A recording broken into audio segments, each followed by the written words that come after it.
I'm going to be your medium tonight to lead you into the spirit world. Now, we are going to have to turn some lights off, however, because it's not that spirits don't like light, but you just can't see them if it's too bright. Now, once the lights are turned off, we're not going to be completely in the dark. There are going to be a few left on. But once the lights are turned off, you may not leave your seat. You must stay in your seat for the duration of the seance. Does everyone understand? Yes. All right, so go ahead and turn the lights off. Stay steady. All right. Tonight we're going to be, hopefully, meeting 3 ghosts. Now I know there's plenty of doubters out there, but believe it or not, ghosts are always here. They're always among us. And if you keep an open mind and acknowledge that what you're experiencing might possibly be a ghost, I'm sure you will experience it too. How many times in your life have you been alone in the house but heard what sounded like footsteps upstairs? How many times has a door opened and closed all by itself and you just said, oh, it's just a breeze, all right? How many times have you gone to pick something up where you left it and it's not there anymore? And you said, okay, I must have forgotten where I really put it, all right? All of those things may not be what you think. They may be a ghost. And yes, I do believe in ghosts. I've had multiple experiences in my life with never actually physically seen an apparition, but definitely have heard and experienced some well, I shouldn't say that. I had one experience actually seeing an apparition. I was in my late 20s. I was at my home church one night for choir practice. We were all in the Sunday school wing. I went into the church itself to get my choir folder. Church was dark. Nobody was there, except there was somebody up in the balcony. I could see it. I could see a shape of a person. The light was coming from a street light through the stained glass windows. I grabbed my folder and got out of there and hurried.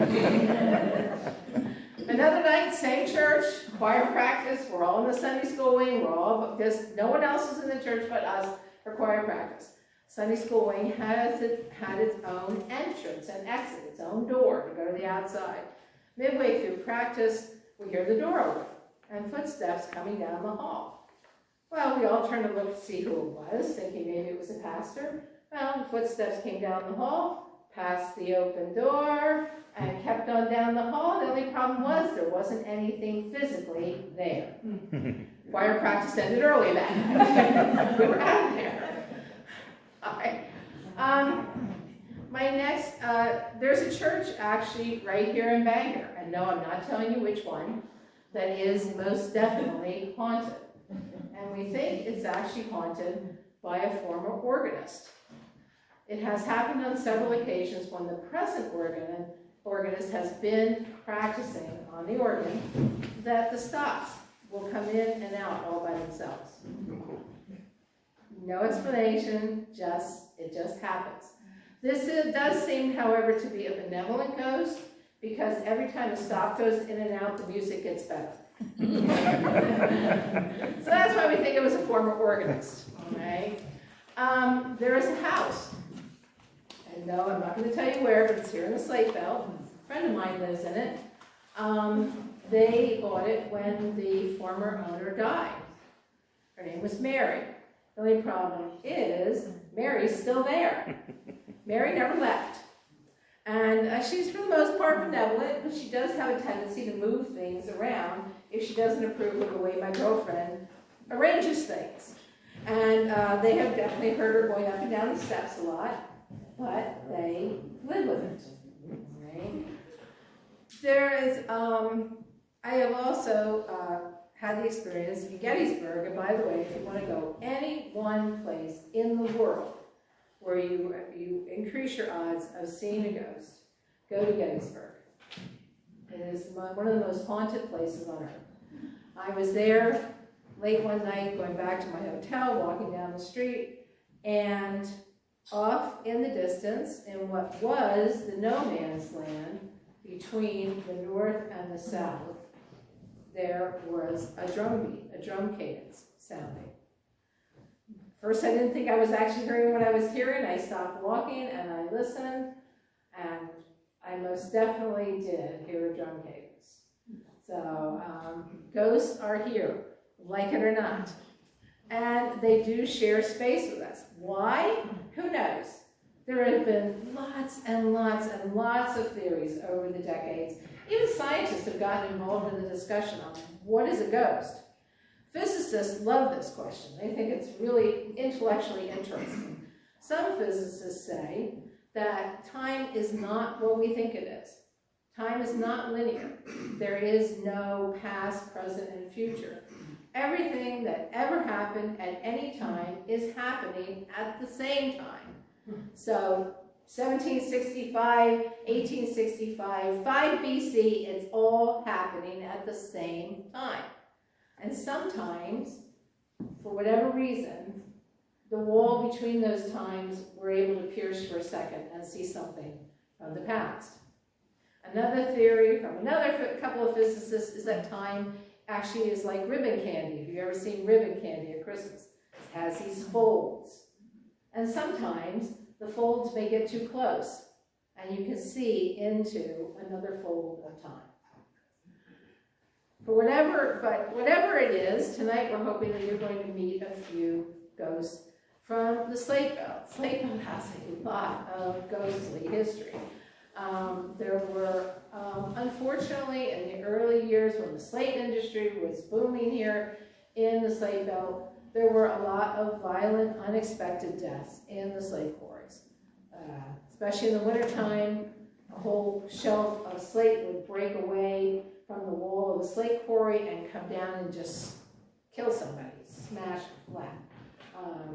So there have been a lot of sudden deaths, and one of the things most people agree on is that when someone dies a sudden death, they tend to stick around. So I'm going to need your help tonight, though. Seances require everyone's cooperation, even those doubting Thomases in the back, all right? We require your concentration. We require you to think about a place and a person. So our first ghost that we're going to try and bring to you tonight, his name is John Albert. Now, if you ever, how many of you remember where the Bangor Lumber Company used to be down on South First Street? Okay, most of you know that? Okay, picture that site in your mind, all right? Have you ever been there late at night? No. No? Well, if you're ever there late at night, you might hear what sounds like fireworks going off, all right? There's a reason for that, and if we get John Albert here, he can explain why. Now, John Albert is right here. This is his picture, all right? So, picture where the Bangor Lumber Company was, down on South Main Street. Picture John Albert. Concentrate very hard, and if we're lucky, we'll get John Albert to come and visit with us for a little bit. John Albert, are you there? John Albert? Peaches in the summertime, apples in the fall. If I can't have the one I love, I won't have none at all. Oh gosh, let me see here. Let me see here. Oh, 2 barrels of vinegar, 3 barrels of crackers, 4 kegs of horseshoe nails, a half a dozen horse collars. Oh, wow. Boy, this is going to take some figuring. Oh!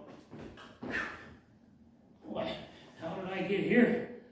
I was sitting at my desk going over my ledgers here, and here I am. I see all you folks out there. Well, my name is John Albert.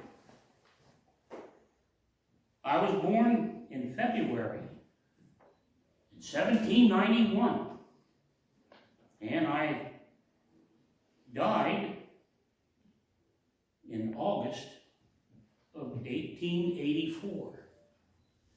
Now, at the time of my death, I was the oldest living resident in Bangor. But when I was a young man, Bangor wasn't Bangor. It was Huttsville and New Village. Huttsville was this way, New Village was that way. Now in Huttsville, they had a hotel. I mean, the things have changed around here so much since I roamed this area. There's all these mounds of slate and holes in the ground where meadows and forest was. Gets me a little confused, a little mixed up. Now I hear the rumor that the Huttsville Hotel they changed the name to the Bangor House. Well, Bangor House is not there anymore. That really threw me out. But I can tell you a little bit about Huttsville and New Village. They were farming communities. At one time, there was only 6 houses. And they were farming, it was a farming community, and the farmers would come and trade. I myself was a farmer. And the love of my wife Magdalena, who was affectionately called Mary, and I, together we had 14 children.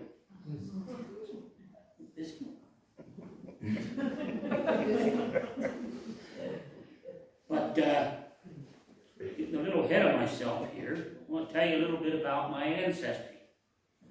My grandfather came to Bucks County from an area in Germany called Palatine area. There was a lot of trouble over there. People were fighting all the time, and so people came to where they could practice their religion and their faith. And eventually, we moved northward up into Northampton County, the area of what was called Mount Bethel. But this was in the Slate Belt area. Now, one thing you might know, if a person got a letter that was addressed to Mount Bethel, it came here. If they lived here in Bangor, in the Bangor area, or Huttsville and New Village, it came here. But the post office there was one in Richmond, along with a store, and a couple other places. And this place was, we didn't have a store, we didn't have a bank. So I had made a little money working deals and working and selling things. And I had some money, and I made some wise investments. And one of the things we built a powder house where we manufactured gunpowder, which was okay. But boy, several times we had accidents. Things blew up, but we only lost one life. That was a man of color, a poor black man. He was burnt so bad that we had to take him to the almshouse in Nashville. And after 3 days, he passed away, and he's buried there. Well, the powder works was all right. I made some money with that. Then I got involved in a tannery in the same spot. Went in with a man named John DeYoung and another partner, and that worked real good for several years. But there was an accident there, and there was a fire. So I financed the rebuilding of the tannery. And they cheated me out of my money. They didn't pay me back all my money. And I put their name in the book in big bold letters, and I struck a line through it. Because there were no banks, and I was the banker. I loaned money, but there was other people that had money where they would go and get it. And I would remind them, they don't pay back. So I took that. So, different things happened. Life goes on. eventually, where I built the tannery and the gun factory, the gunpowder factory, became a wheelwright shop, a blacksmith shop, and even because the slate industry was just starting, just scratching the surface, we made slates for the scholars to do their homework on. There was a few schools in Bangor, not too many. I built one of them, and for several winters I taught. I also, people called this a very wicked valley. We didn't have any churches, hardly, and we didn't have any ministers. Well, we took care of that. There was a church built, small at first, and as we grew bigger, then we had to build more churches. As a matter of fact, the Salem church, over where South Main Street meets Broadway there, I helped build that church. And my mortal remains are there. And that's where I'm buried, and that's one of the things that went on. The slate industry was in its infancy. Just a little bit of gone. Oh, now, I'm going to tell you a little bit about my family. Like I said, my wife and I, we have 14 children. Some didn't live beyond 1850. But one of our sons, William, during the Civil War, was with Company B, the 51st Regiment of the Pennsylvania Volunteers. He was in several battles, Chancellorsville, Vicksburg, and Gettysburg. Well, he never came home. He was captured at Leaper's Ferry in Tennessee, and he died in Danville, Virginia, in a POW camp. But when he was alive and in the Army, he would send home, he wrote letters, and he would send home money to his mother, and he often put in an extra $1 for his younger brother because he said he wouldn't get an allowance and he can spend it as he wished. He got on rock candy and different things like that. So William never came home. 3 of my sons, as they grew to manhood and got families, moved to Nebraska. They said things were better out there. Well, they went to Nebraska, and they had several years of successful farming. But then all of a sudden, drought came and things weren't so bad. And they wrote letters home asking if we could help and do whatever we could. But we did whatever we could to help them, because that's what you do when you're a father. Now, Bangor was incorporated. Don't mind me, I'm going over something here. I can't make out if it's a 5 or a 3. Anyway, they got to, in 1860, it was still listed as Huttsville and New Village. But a lot of people were calling it Bangor, because there was a quarry that was called the Bangor Quarry. The town of Bangor is named after that quarry. The quarry wasn't named after Bangor. And Bangor was named a town in Wales, another village in Wales, across the big pond over there. Oh. Well, I can't read my writing. Here, yeah. All right. I have to tell you, all my children were pretty good. But we had one, when I passed away, I had everything that I owned, after the debts were paid and different things, divided up equally between my living children and their children. my daughter Lucy got $4 because she took up with a tavern keeper. And we didn't want none of that. We were good Methodists and went to church and everything. We didn't pal around with whiskey and things. And she took up in the thing, she didn't marry the man.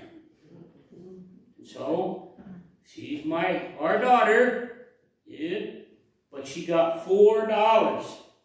And that was it. Everybody else got whatever, but she only got $4.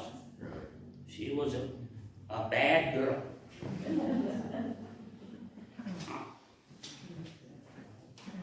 Well, I even taught school. I tell you that. I taught in some of the schools that I built. But Bangor grew to what it is now. Well, like I said, it was a lot different. There were meadows and forest, and where you could walk in streams and farm. Oh, you could farm. My Uncle Valentine had a nice farm down on Molasses Road there. And I owned property in Bangor from Broadway all the way down past Flicksville. That was all mine. And my descendants are numerous here in the Slate Belt with different names. They're Snyders and Ackermans and Millers, and they're even the whole United States as descendants of the Alberts that came from Germany. There's even some Rachleys, and everybody's related one way or the other. But I have a little thing I want to do for you. You heard me singing a little ditty when I came in, and that reminded me of when I taught school. The scholars were very, very good, and around the holidays or different things, we used to sing songs. And so before I leave and go back to where they want me to be, I want to ask you all if you'll help me sing a song. Now, I'll give you the words, and then when I go like this, when I'm done singing, then you guys join right in and sing along if you can. And if you can't sing good, don't worry about it. Nobody cares. The good Lord didn't say how loud or how pretty you sang. Just make a joyful noise. So, you guys, your parts is peaches in the summertime and apples in the fall. If I can't have the one I love, I won't have none at all. I'll put my hand in, you guys sing it. All right? I wish I had a banjo, strings made of golden twine, and every time I'd play a tune on it, I wish that girl was mine. Peaches in the summertime, apples in the fall. If I can't have the one I love, Oh boy, we're really going to it. Let's go. Here we go. One more. When I was a boy, all I wanted was a knife. Now all I want is a lovely girl for to be my wife. I wish I had a great fine mare which to ride upon. See that little girl to go calling on. Here we go. Go ahead. peaches in the summertime, apples in the fall. If I can have the one I love, And none at all. Well, thank you for listening to me. Appreciate it. Well, I didn't know how ugly I looked when I seen that picture. Oh, boy. Good night, folks. Drive safe. Good, a horse will take me home.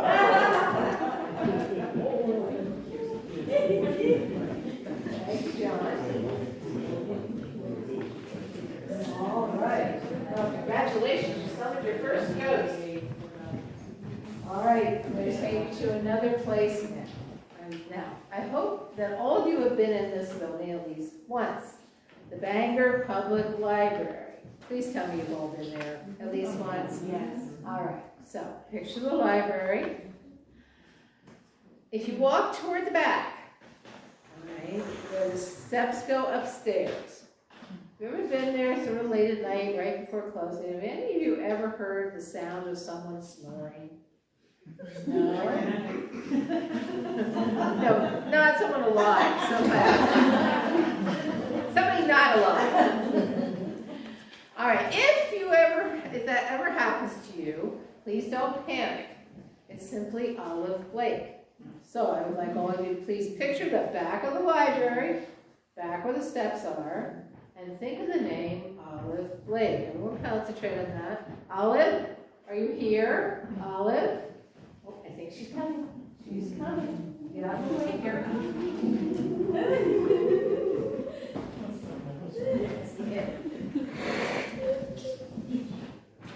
An essay by Olive Jane Blake. Now, I won't read you the entire essay, but it was something that was published in the Allentown Morning Call upon my commencement from college, which was in 1898.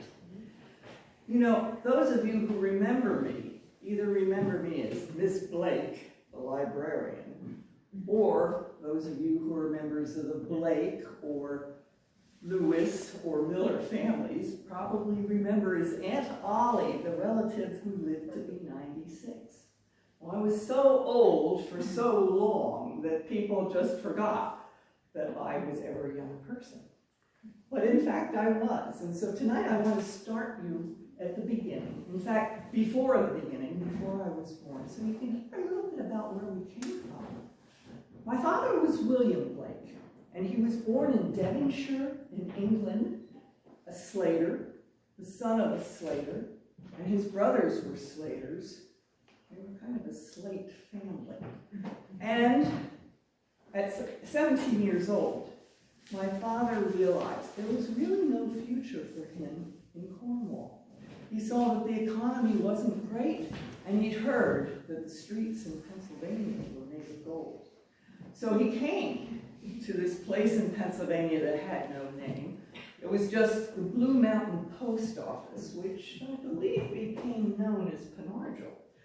But at this time, in the 1860s, he went and he worked, and he saw the work was good, and he saw that there were possibilities, that a man could make something of himself and own his own house, and it could be quite wonderful. So he returned to England, and he persuaded his two younger brothers to come back with him. They boarded a ship, a steamship called the Siberian. And this was the first of his many near-death encounters, which probably made him as confident as he was throughout his life. But they got on the steamer, and unhappily, it was during a coal strike. So the boat didn't take on enough fuel to get it all the way to Boston, which is where they were headed. Instead, they crossed the Atlantic and came close to the Nova Scotia coast. And then the steamer literally ran out of steam. The captain had headed it into the trade winds because they had sails just in case. But it wasn't enough. Instead, the wind blew the ship up against the rocks on the Nova Scotia coast, and it capsized. 565 people lost their lives that day, but not his brothers and himself. The Blakes were young and they were strong, and they managed to swim to safety and make their way back to Pennsylvania. So that was the first of several encounters. But as I say, he was plucky and he was lucky in many ways. And he went back and worked with a man named John Lobb in a quarry called the Albion Vein in Penargil. He got along very well with John Lobb, but he got along even better with John Lobb's daughter.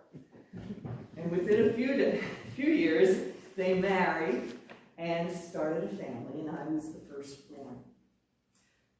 So things went very well. We had a series of children that came into the family. There were several who died. My brother survived, but then there were a number of children who died of those terrible childhood diseases.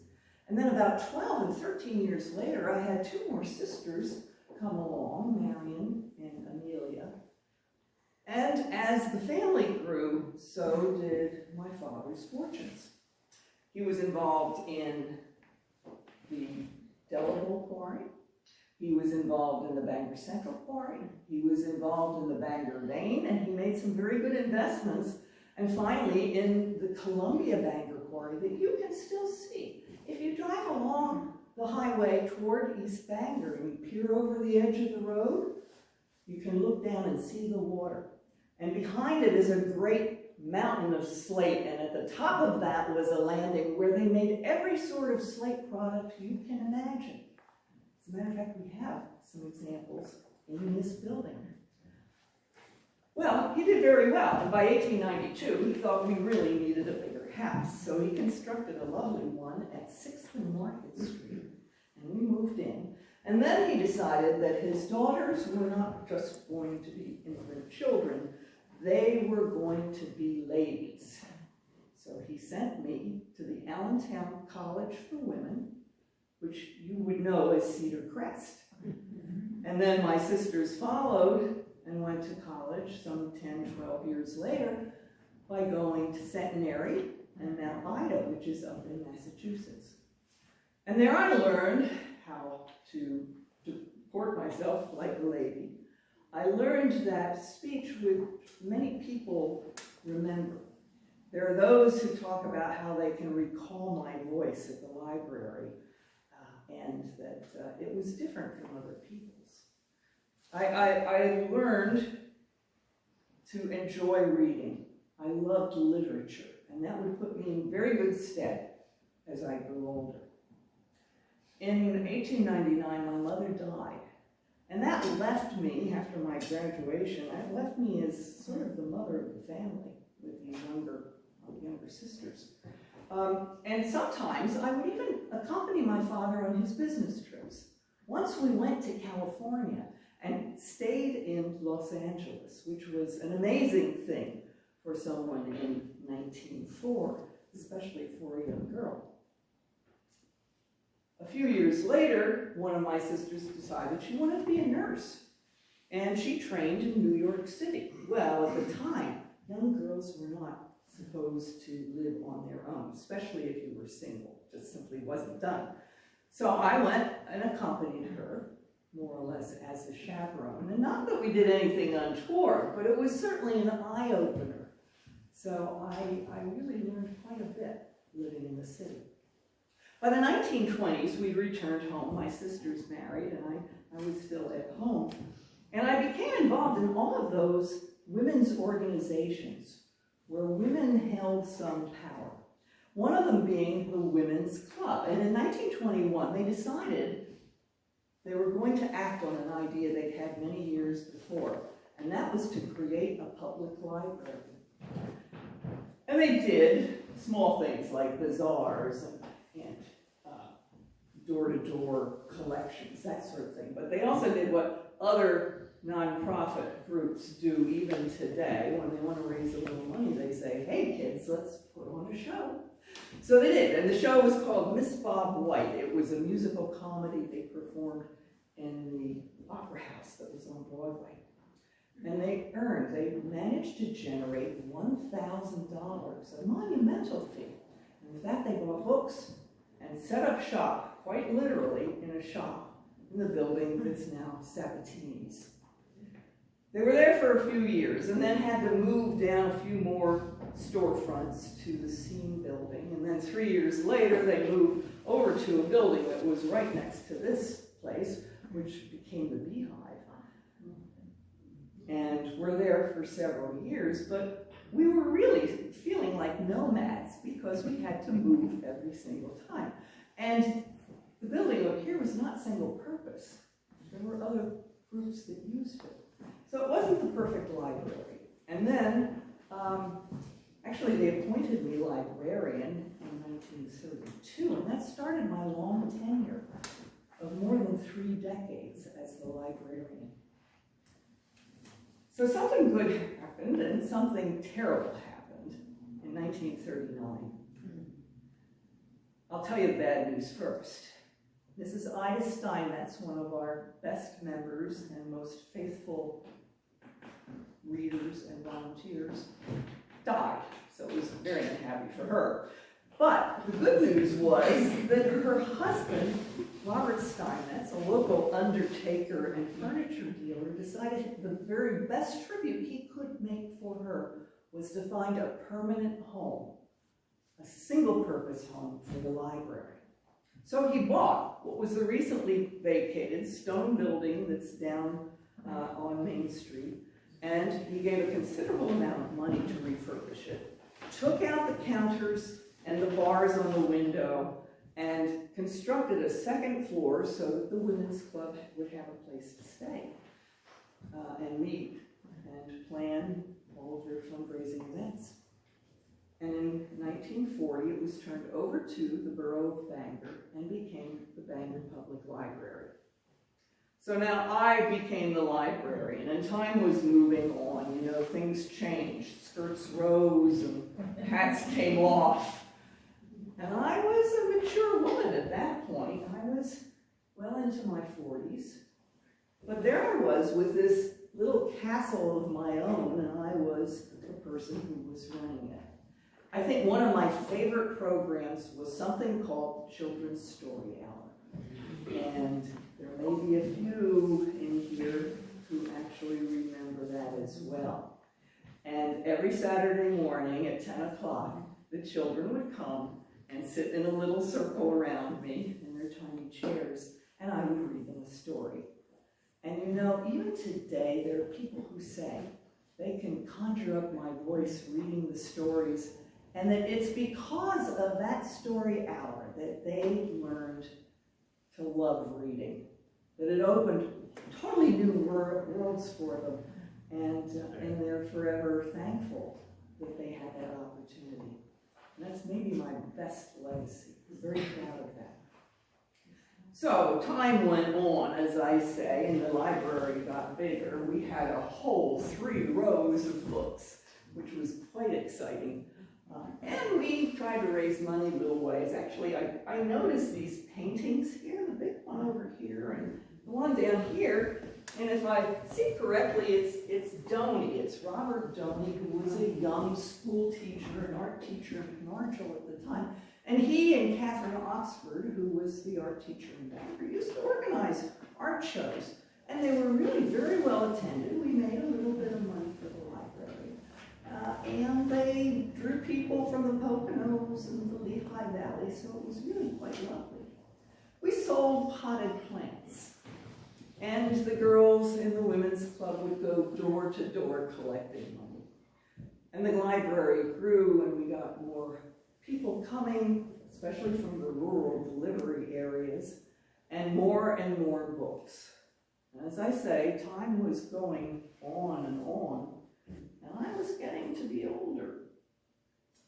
In fact, by the 1960s, I was well into my 80s. But I continued to be the librarian. It was a little problematic because, you know, as you grow older, that filter you had when you were younger starts to disappear.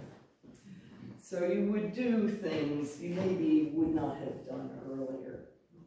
And one of the things I did was, sort of censor what some people read. I had a young wife of a merchant downtown come in one day, and she asked about what was at the time a scandalous book called Peyton Place.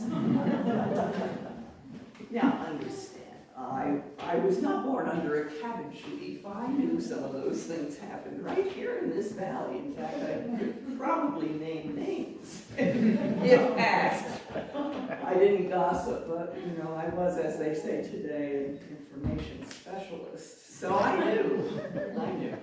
But anyway, she asked about this book, and I thought, oh, this sweet young girl, she is just too innocent. And I leaned over the desk and said, now, Carol, you don't want to read that book. Oh, no, Miss Blake.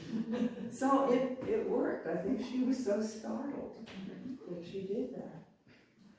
And again, as I say, I was getting older, and I could no longer do those slate steps. and I could no longer see quite as well as I used to. And in the afternoons, we were only open 3 days a week. But I'd get a little bit drowsy, you know, and I would go back. Underneath the steps was a little bathroom, and next to that I set up a cot.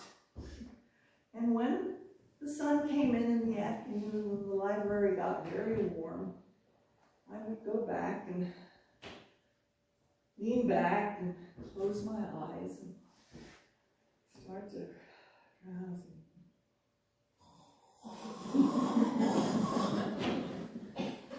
Yes, I'd take a nap. I'd take a nap. And this was very distressing to some of the members of the board because they thought it would worry customers who came into the library and found the librarian curled up in the back. So no one actually, though, wanted Miss Blake to leave the library. But then nature took its course. I slipped one day and I shattered my shoulder. Oh, what a fuss they made. The ambulance came and the doctor came and they took me to Monroe County Hospital, and that was really the end of my days in the library. Although I lived another 10 years, I was 96 when I finally went off to the great library in the sky. But the library continued, and it goes on today, 100 years later. There are far more than 3 rows of books now. There's something like 25,000 plus volumes and all sorts of other things you couldn't even have imagined. There are discs and there are tapes and there are these little machines they put on the desk called computers. And you can type questions in there and get almost any answer that you would desire. It's quite amazing. And they have energetic, professionally trained librarians that followed me, probably 10 or so, in the 45 years since I was the librarian. But in many ways, I'm still there, along with the Steinmetzes. So if you go in there today, you can look up on the wall, and there are Mr. and Mrs. Steinmetz, and right next to them, behind the desk, is a portrait of me. That nice photographer Kermit Peischer made it in 1966 when I retired. So I'm sitting there and I'm reading a book. Not the Hardy Boys. We had a lot of those. I'm reading a book just as I would have during the children's story hour. But every once in a while, I do look up just to make sure things are going well. And if occasionally you go to the very back of the library, ignore the rushing water from the creek, try to ignore the freight trains that go behind the building. Listen closely, because you may hear.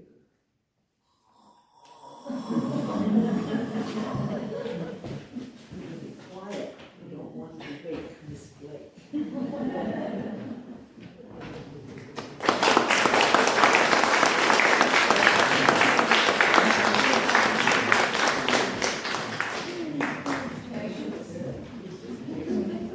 Well, well done, everyone. You managed to conjure up 2 ghosts by concentrating hard. So we're gonna try, since we're doing so well, we're gonna try for one more. All right, so here's our next and final site. I'd like you to all picture, I'm sure you've all done this, driving down Market Street Hill. Okay. And you come to the bottom of the hill, and straight ahead is a parking lot. Do you all know where I am? All right. Well, if you're ever in that parking lot late at night, you might think you're hearing the sound of bowling balls hitting pins. Okay? And then you think, well, I'm obviously either drunk or high or just hallucinating. This is just a parking lot. Now it's a parking lot. Once upon a time, not that long ago, it was a bowling alley. So I want you to picture that site, right? And the name. The name is Billy Britton. Like everyone, please think of Billy Britton in the bowling alley. So Billy, are you here? I think he is. Somebody say bowling? Somebody say ball? You say Yes, I bowling? said bowling. I love bowling. God, I love bowling. How are you?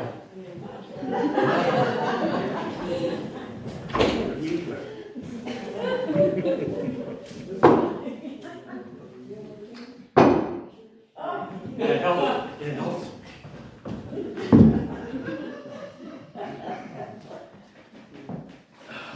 Gotta warm up.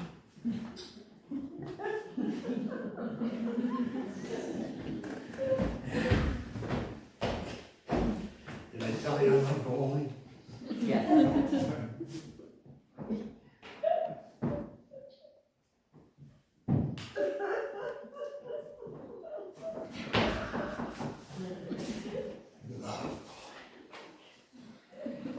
I'm Billy Brick.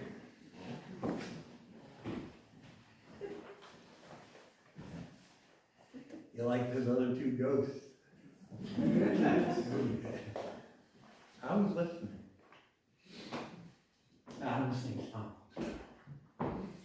now, I came back tonight from heaven, because that's where I went. And you know, in heaven, they let you do whatever you love to do every day. So that's what I do. I bowl. I bowl, and I bowl, and I bowl. Great fun. You'll get there, Mindy. Maybe not that row.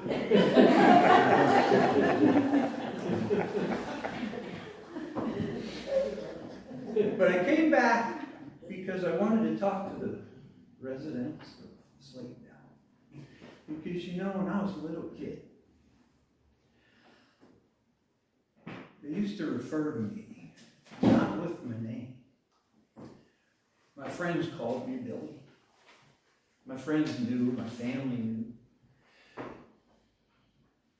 But the people around Bangor who really didn't know me personally said that I was the guy in the bowling alley with one eye. Now, I was quiet. I didn't say anything to anybody, but that bothered me. It always bothered me. Because I was much more than the guy with one eye, as you'll see. I was born in 1936. Normal kid, did the things that other kids do. And I had a paper route, Bangor Daily News, that's what I delivered on my bicycle. And one day, a fateful day, I was coming down that steep hill of Broadway, and I needed to turn left on 5th Street. And I was going a little bit too fast, and I turned that corner, I lost it, my bike went flying, I went flying, and I ran into a truck, and the handle of the truck went right in my left eye and shattered it. Now, hospital back in those days, not wonderful. And they couldn't do anything. I was in the hospital for weeks. But I lost the guy. But it didn't hold me back. The things that I'm going to tell you that I ended up doing in my lifetime may be even better. Because I only had one. They didn't work hard.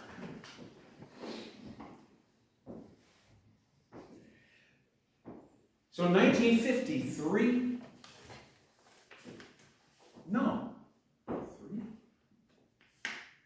six. 1956 I graduated. Somewhere in the 50s, I graduated Bangor High School. I've been away a long time. I graduated Bangor High School. And immediately, I went down to the bowling alley to start working. Now, the Bangor bowling alley, as the medium told you, right down the bottom of Market Street. 13 lanes it had back in the day. 13 lanes. That's a lot of lanes. And it was a place where everybody went. It was a great place.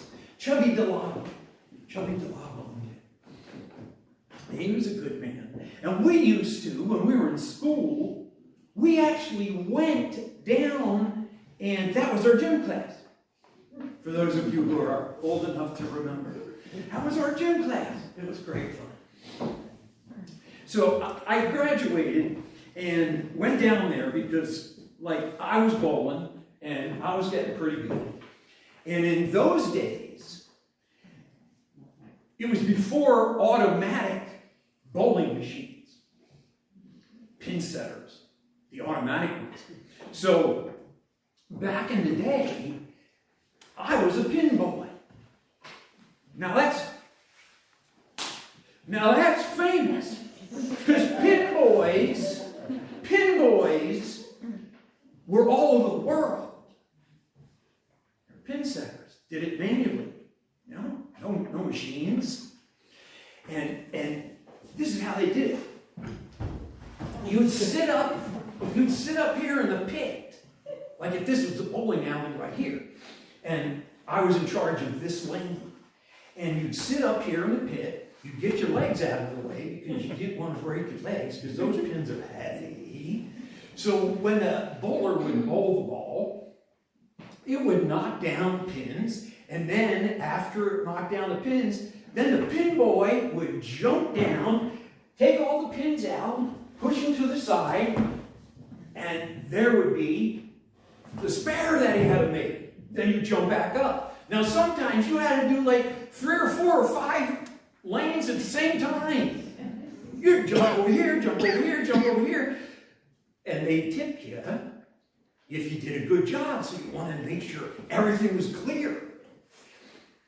Then they'd throw their second ball, and then you go down there, and if they were good, they'd get a spare, and then you'd have to put all 10 of them back up again, and then back up in the pit.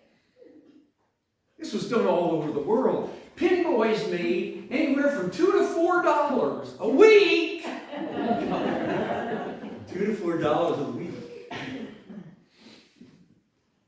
Yeah, if that. And on league nights, you made a little bit more money because there were a lot more bowlers. And kids like me, we'd have to stay up till midnight, 1 o'clock in the morning because the bowlers, they didn't go home. They kept bowling and drinking and, swearing and smoking. And I heard a lot of good stuff. But it's a great place, that bowling alley. And I can tell from seeing some of you in here that you're old enough to remember the Bangor Bowling Alley invited some of the greatest bowlers in America. How many of you remember that? Billy Waylew, Don Carter, Carmen Salvino. Stevie, you know that? Yeah. We had one person out of 30 knows somebody. That place was packed. I can remember going down there and trying to get up front to see these guys. Oh, they were great bowlers. And they came to Little Bangor. It's a terrific place. And then, Chubby ended up getting rid of it, and the Brown family took it over. You remember Frank Brown? He took it over. Browns. Come on. Browns. Eat and bowl. Oh, Brown's Eat and Bowl. Great name for a bowl. Yeah. And then, Frank Brown, he used to run that place when he was still in school. When he was in school, he'd be in school up at 4th Street. Then he'd run down to the bowling alley. He was actually manager of that whole place. Whole place. And his father caught him counting money one night. yelled at him because he was too young to handle all that money, and then his dad ended up taking over. And then Frank continued to run it. And then eventually shut down. And then the Donovan boy, he opened it up over at Farm Show. Remember? No, good. You don't remember Billy Waylu, you remember that.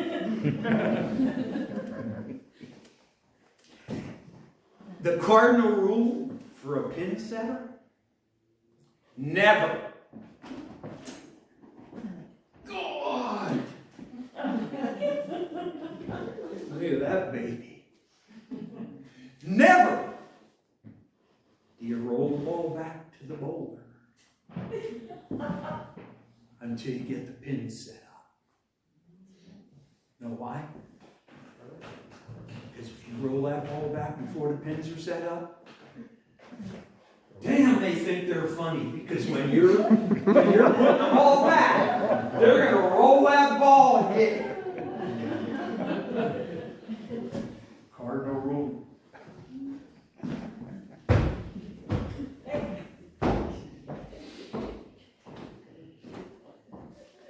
So in 1961, my grandmother dies. And I lived with her in Baker. She passes away, and I have to move to Wingate with my sisters who lived in Wingate. And they were just wonderful to me. And they took me in. And it just so happened that it coincided with Chubby opening up Blue Valley Lanes. So he said, come on with me. Come on to Blue Valley Lanes. And I did. I went to Blue Valley Lanes. I did all of the repair work on the machines. By the way, they were invented by Gottfried Schmidt. Way back in 1936, but a lot of places around here, they didn't have enough money to buy the automated ones. But Gottfried Schmidt. And then Brunswick and AMF bought them out, patented the automatic pin setters, and that's what you have today. So then I turned into a repairman over at Wingate. I repaired them, and I oiled the lanes. I actually oiled the lanes with a spray can of oil. Today they have these big machines that do the whole alley at the same time. Yeah, I did every one of them by hand. That's the olden days.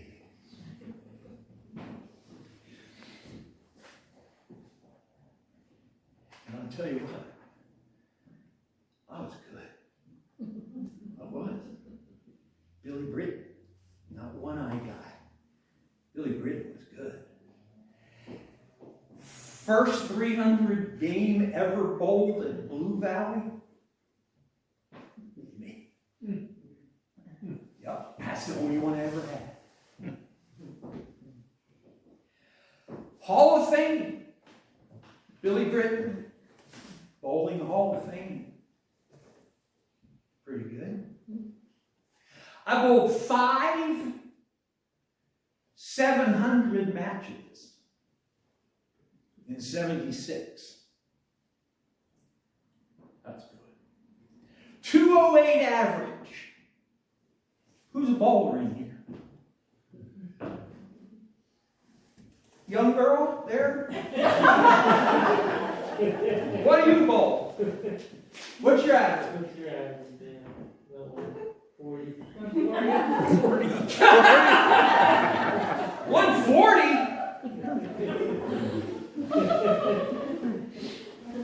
Now, if I had in the 1970s, if I had the bowling ball made with the technology of today, I'd have bowled about 10 300s. And the pins, like, they're heavy. The pins that I had knocked down, they were heavy. Today, all you have to do is like, whoop, and then go like, anybody can bowl 300 a day. Almost every night in the paper you see it. Somebody bowled a 300. No, not my day. Not mine.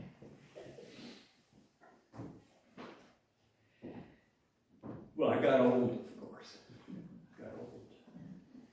And they let me work the counter and hang around the bowling alley. I ended up dying in 2008. I made it to 72 years old. And you know, I was only 5'6". I have no idea what happened to me while I was in the casket. But I grew. But when I was alive, I was only 5'6", which kind of made me a better bowler. Yeah, it was a great life. I had a great life. And, you know, people took care of me. This shirt that I'm wearing tonight, this is Fuzzy McNulty's. Great name. Now, Fuzzy and his partner, Tom LaBar, after Chubby got rid of the bowling alley, they owned it. They kept me on. They drove me everywhere. Because I was pretty good, so they wanted me on their team when they went and played in the bi-state league and stuff. And we'd bowl at Wingap, and then we go across the street. Anybody from Wingap in here? Okay. What was the name of the little tavern across the street from the bowling alley? Way back when? God, you got a lousy average and...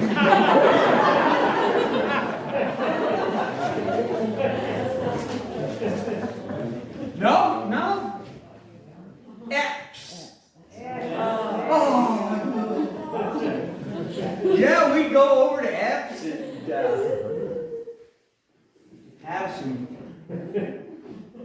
have some rolling rocks. 3 for $1. 3 for $1. And a little blackberry brandy. I liked it. I didn't drink too much. That's what you did after you bowled. Now they go to the sports club. Then they'd take me down to the Woodley house, and I'd have fun at the Woodley house. And then I was safe because then I could walk home.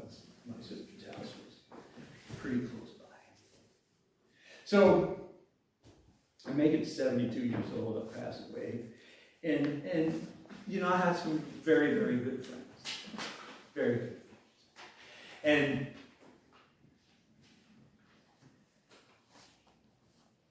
when I think about how I grew up and how people referred to me, kind of lucky that I was a quiet, soft-spoken guy, because I should have been angry. But it bothered me, but I had enough friends to make me feel good. I'm going to leave you with one thing. Next time there's a thunderstorm and your little kids are scared, or your pets are scared, you just tell them that that's Billy Britton up in heaven, just rolling another 300.